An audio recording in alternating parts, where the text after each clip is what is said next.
السلام عليكم ورحمة الله وبركاته. بسم الله نحمدك يا الله نصلي ونسلم على سيدنا محمد وعلى آله وصحبه الفائزين برضا الله أما بعد. ಪೀಠಿಗಳಿಗೆ ಪ್ರವೇಶ ನೀಡದೆ ಈ ಒಂದು ವೇದಿಕೆಯಲ್ಲಿ ನನ್ನೆಲ್ಲ ಅರ್ಪಿತವಾದ ಇಸ್ಲಾಮಿನ ಪರಂಪರೆಯ ಕುರಿತು ಮಾತನಾಡುವುದಾದರೆ ಜಗತ್ತಿನಲ್ಲಿ ಸರಿಸಾಟಿ ಇಲ್ಲದಂತಹ ಪರಂಪರೆಯಾಗಿದೆ ಇಸ್ಲಾಮಿನ ಪರಂಪರೆ. ಆದಮ್ ನಬಿ ಅಲೈಹಿ ಸಲಾಮಿನಿಂದ ಪ್ರಾರಂಭವಾದ ಮಾನವನ ಜೀವನ ಶೈಲಿಯು ಆಚಾರ ವಿಚಾರ ವಿಷಯಗಳಲ್ಲೂ ನಂಬಿಕೆ ವಿಷಯದಲ್ಲೂ ನೂರಾರು ಬದಲಾವಣೆಗಳನ್ನು ಕಂಡಿದೆ. ಮಾನವ ಸಮೂಹವನ್ನು ಸನ್ಮಾರ್ಗದಲ್ಲಿ ಮುನ್ನಡೆಸಲು ಬೇಕಾಗಿ ಅಲ್ಲಾಹನು ನಿಯುಕ್ತಗೊಳಿಸಿದಂತಹ ಪ್ರವಾದಿಗಳನ್ನು ಕೆಲವರು ಒಪ್ಪಿಕೊಳ್ಳದೆ ಮಾನವನ ನಿಜವಾದ ಪರಂಪರೆಯಿಂದ ದೂರ ಸರಿಯುತ್ತಾರೆ. ಈ ಕುರಿತು ಅಲ್ಲಾಹನು ಕುರ್ಆನಿನಲ್ಲಿ ಕಟುವಾದ ಭಾಷೆಯಲ್ಲಿ ಎಚ್ಚರಿಸುತ್ತಾನೆ.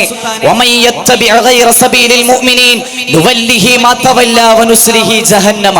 ಸತ್ಯವಿಶ್ವಾಸಿಗಳ ಪರಂಪರೆಯನ್ನು ಬಿಟ್ಟು ನಿಂತವನನ್ನು ಖಂಡಿತವಾಗಿಯೂ ನಾವು ನರಕಕ್ಕೆ ಕೊಯ್ಯುತ್ತೇವೆಂದು ಅಂತ್ಯಪ್ರವಾದಿ ಸಲ್ಲಲ್ಲಾಹು ಅಲೈಹಿ ವಸಲ್ಲಮರಿಂದ ಮುಂದುವರಿದ ಇಸ್ಲಾಮಿನ ಪರಂಪರೆಯು ಸಹಾಬತ್ಗಳಿಂದಲೂ ತಾಬಿಗಳಿಂದಲೂ ತಬೌ ತಾಬಿಗಳಿಂದಲೂ ಸಲಫುಗಳಿಂದಲೂ ಖಲಫುಗಳಿಂದಲೂ ಮುಂದುವರಿದು ಈ ಸ್ಪರ್ಧಾತ್ಮಕ ಬಂದು ತಲುಪುತ್ತದೆ.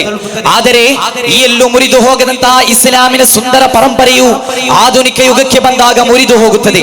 ಆಚಾರ ವಿಚಾರ ವಿಷಯಗಳಲ್ಲಿ ಭಿನ್ನ ಅಭಿಪ್ರಾಯಗಳು ಕೇಳಿ ಬರುತ್ತದೆ. ಆಯತ್ ಹದೀಸ್ಗಳನ್ನು ದುರ್ವ್ಯಾಖ್ಯಾನ ಮಾಡಿ ತಮಗೆ ಬೇಕಾದ ರೀತಿಯಲ್ಲಿ ಇಸ್ಲಾಮಿನ ಆಶಯಗಳನ್ನು ತಿರುಚಲಾಗುತ್ತದೆ. ಆದರೆ ಈ ಎಲ್ಲಾ ಸಂದರ್ಭಗಳಲ್ಲೂ ಅಲ್ಲಾಹನು ಮತ್ತು ರಸೂಲ್ ಸಲ್ಲಲ್ಲಾಹು ಅಲೈಹಿ ವಸಲ್ಲಮರು ಹೇಳಿಕೊಟ್ಟ ಮಾರ್ಗದಲ್ಲಿ ಯಾವುದೇ ಬದಲಾವಣೆಗಳಿಲ್ಲದೆ ಜಗತ್ತಿನ ಮುಂದೆ ತಲೆ ಎತ್ತಿ ನಿಂತಹ ಒಂದು ವಿಭಾಗವಿದೆ. ಅದುವೇ ಅಹ್ಲುಸ್ ಸುನ್ನತಿ ವಲ್ ಜಮಾಅ. ನನ್ನ ಸಮುದಾಯವು 73 ಪಂಗಡಗಳಾಗಿ ಮಾರ್ಪಡಲಿವೆ. ಅದರಲ್ಲಿ ನಾನು ಮತ್ತು ನನ್ನ ಸಹಾಬತ್ಗಳ ಮಾರ್ಗದಲ್ಲಿ ಮುನ್ನಡೆಯುವ ಏಕೈಕ ವಿಭಾಗವು ಸ್ವರ್ಗವನ್ನು ಪ್ರವೇಶಿಸಲಿದೆ ಎಂದು ಪ್ರವಾದಿ ಸಲ್ಲಲ್ಲಾಹು ಅಲೈಹಿ ವಸಲ್ಲಂ ಹೇಳಿದ್ದಾರೆ. ಖಂಡಿತವಾಗಿಯೂ ಆ ವಿಭಾಗವು ಅಹ್ಲುಸ್ ಸುನ್ನತಿ ವಲ್ ಜಮಾಅ ಎಂಬುದರಲ್ಲಿ ಸಂಶಯವಿಲ್ಲ. ಕಾರಣ ಅಹ್ಲುಸ್ ಸುನ್ನತಿ ವಲ್ ಜಮಾಅ ಅಂದರೆ ಸುನ್ನತಿ ರಸೂಲಿಲ್ಲಾಹ್ ವ ಜಮಾಅತು ಸ್ವಹಾಬಾ ಎಂದಾಗಿದೆ.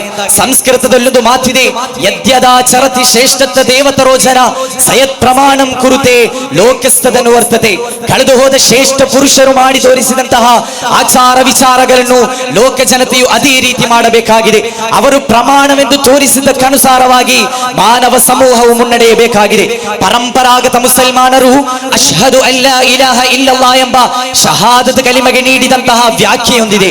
ಆರಾಧನೆಗೆ ಅರ್ಹನಾದವನು ಅಲ್ಲಾಹನು ಮಾತ್ರ. ಈ ಒಂದು ಸಂದರ್ಭದಲ್ಲಿ ಸೃಷ್ಟಿಗಳೊಂದಿಗೆ ಸಹಾಯಾಚನೆ ಎಂಬುದು ತೌಹೀದನ ಕಲಿಮತಿಗೆ ವಿರುದ್ಧವಾಗಿದೆ ಎಂಬ ನೂತನವಾದಿಗಳ ವಾದವು ಖಂಡಿತವಾಗಿಯೂ ತಪ್ಪಾಗಿದೆ. ಕಾರಣ ಸೃಷ್ಟಿಗಳೊಂದಿಗೆ ಸಹಾಯಾಚನೆ ಎಂಬುದು ಅಂತ್ಯಪ್ರವಾದಿ ಸಲ್ಲಲ್ಲಾಹು ಅಲೈಹಿ ವಸಲ್ಲಂ ಇದು ಇಂದಿನ ತನಕವಿರುವ ಇಸ್ಲಾಮಿನ ಸುಂದರ ಪರಂಪರೆಯು ಸರ್ವಾಂಗೀಕೃತವಾಗಿ ಸಮ್ಮತಿಸಿರುವ ಸತ್ಯವಾಗಿದೆ. ಇಬ್ರಾಹಿಂ ಉಲ್ಲಖಾನಿ ರಲಿಯಲ್ಲಾಹು ಅನ್ಹು ತಮ್ಮ ಜೌಹರತು ತೌಹೀದ್ನಲ್ಲಿ ಹೇಳಿರುವ ಹಾಗೆ ಒಳಿತುಗಳೆಲ್ಲವೂ ಪೂರ್ವಿಕರನ್ನು ಅನುಸರಿಸುವುದರಲ್ಲಾಗಿದೆ, ಕೆಡುಕುಗಳೆಲ್ಲವೂ ನಂತರದ ನೂತನವಾದದಲ್ಲಾಗಿದೆ. ಇನ್ನು ಆಚಾರ ವಿಚಾರಗಳು ತಮ್ಮ ಕಣ್ಣೋಡಿಸುವುದಾದರೆ ಸ್ಪರ್ಧಾತ್ಮಕ ಯುಗದ ಮುಸಲ್ಮಾನರು ಆಡಂಬರದ ಅಮಲಿನಲ್ಲಿ ಪೂರ್ವಕಾಲ ಇಸ್ಲಾಮಿನ ಪರಂಪರೆಯನ್ನು ಮರೆಯುತ್ತಿದ್ದಾರೆ.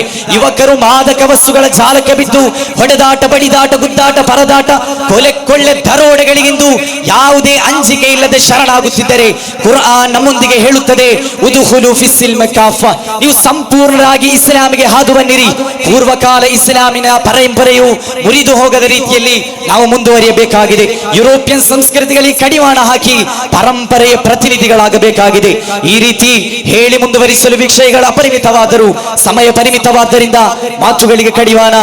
ಆಖಿರು ದಅವಾನಾ ಅಲ್ಹಮ್ದುಲಿಲ್ಲಾಹಿ ರಬ್ಬಿಲ್ ಆಲಮೀನ್. ವಸ್ಸಲಾಮು ಅಲೈಕುಂ ವರಹ್ಮತುಲ್ಲಾಹಿ ವಬರಕಾತುಹು.